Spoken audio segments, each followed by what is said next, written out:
Researchers at the University of Oxford radiocarbo-tested the relic, long venerated as the bones of St. Nicholas, and found it does date from the correct historical period. While they cannot categorically prove they are from the Christian saint, the team said the results pinpoint the relic's age to the 4th century AD, the time that some historians allege that St. Nicholas died, around 343 AD. Many relics that we study turn out to date to a period somewhat later than the historic attestation would suggest, said Professor Tom Hyam, director of the Oxford Relics Cluster at Keble College's Advanced Studies Centre. This bone fragment, in contrast, suggests that we could possibly be looking at remains from St. Nicholas himself. St. Nicholas, one of the most revered Christian saints, is thought to have lived in Myra, which is now modern-day Turkey.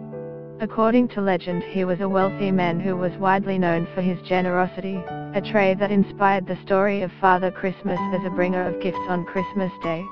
Most of his remains have been held in the Basilica di San Nicola, in Bari, Italy, since 1087, where they are buried in a crypt beneath a marble altar, but over the years relic fragments have been acquired by churches around the world.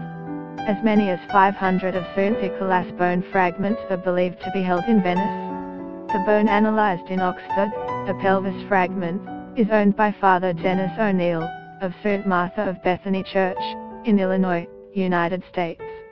These results encourage us to now turn to the Bari and Venice relics to attempt to show that the bone remains are from the same individual, said Dr. Georges Kazan, another director of the Oxford Relics Cluster.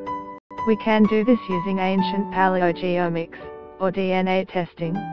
It is exciting to think that these relics, which date from such an ancient time, could in fact be genuine. But there may never be any way of knowing whether the bones really were from the real St. Nicholas.